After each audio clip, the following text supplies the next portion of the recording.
What up, YouTube? So today is going to be part one of the Acura RSX base model manual to 6-speed conversion, and today we're going to be pretty much stripping this car down of all the automatic parts. So we're pretty much going to take the whole swap out. We are going to be upgrading the engine as well to a k20a2. So we already have a donor over here that we pretty much got the motor out. So this is going to be our k20a2 swap that we're going to be dropping in.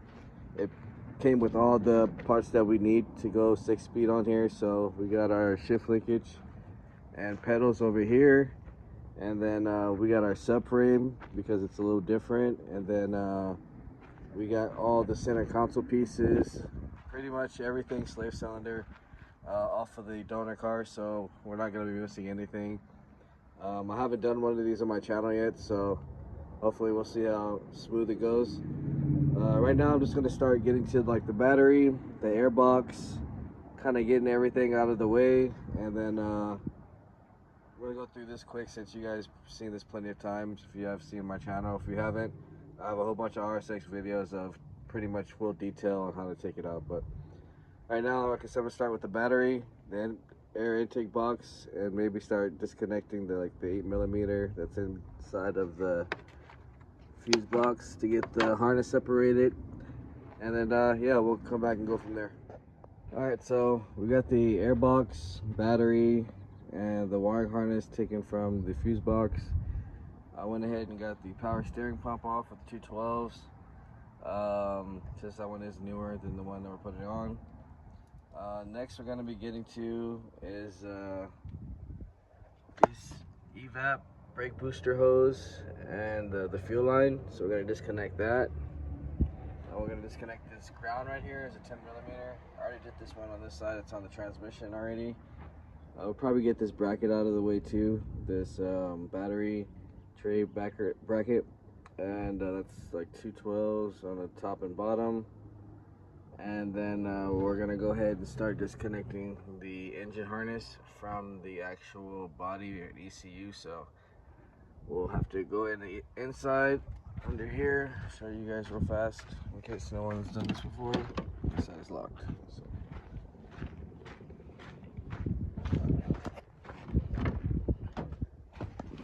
So the ECU is located under here. You got these little tabs right here, 3 of them, that we have to pop those out, and then the ECU will be located right there. There's 3 tins on there, and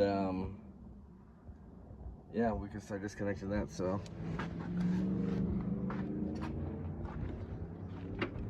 we'll go ahead and start knocking that out and getting that out of the way.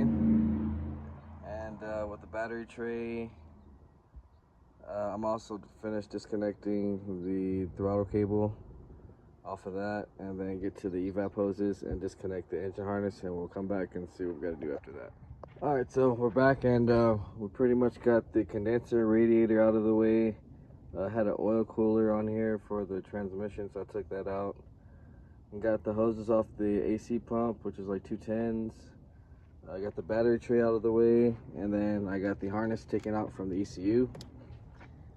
Got the evap lines all taken out and the ground on this side. Next, I'm pretty much probably going to start jacking it up and getting the axles out and taking off the subframe. And then there's 2 bolts on the cat converter. We're going to have to drop those down, and that way it'll just be the manifold. You can take the manifold off with the engine itself, so you don't have to worry about that. But yeah, pretty much getting to the axles, which I'll show you guys, is a 32mm, and then 17 at the bottom for the ball joint, and it should pop right out. So right now I'm gonna go ahead and start knocking that out, and then we'll come back and see what we're gonna do next. All right, so we have the swap out automatic pretty much ready to go. So next video we're gonna be cleaning up this engine compartment because it is kind of dirty. The mount we're gonna be using, I just ended up ordering the mount kit since I just want to get this thing done pretty quick. So I ordered the Hasport driver side mount bracket, and then we're probably just gonna run a brand new automatic mount since that mount's no good. So as far as like this, the only thing we're going to be using is, we're still going to keep the axles. The axles are good. The half shaft isn't good on here. Since it's automatic, it's different. We're going to keep the AC pump since this one was working good. Other than that, the T-bracket and rear mount, I believe, is different, or at least the mount might be the same, but for sure, we're going to use the manual one anyways. Yeah, so we'll be cleaning it up, installing the shift linkage and pedals on the next video, slave cylinder, get it all drilled out, and then we'll also be putting the new timing chain kit and water pump on this one, getting it cleaned up, and maybe we'll drop it in on the next video. So if you haven't, like, share, subscribe, comment, let me know what you guys think, and I'll see you guys on the next video.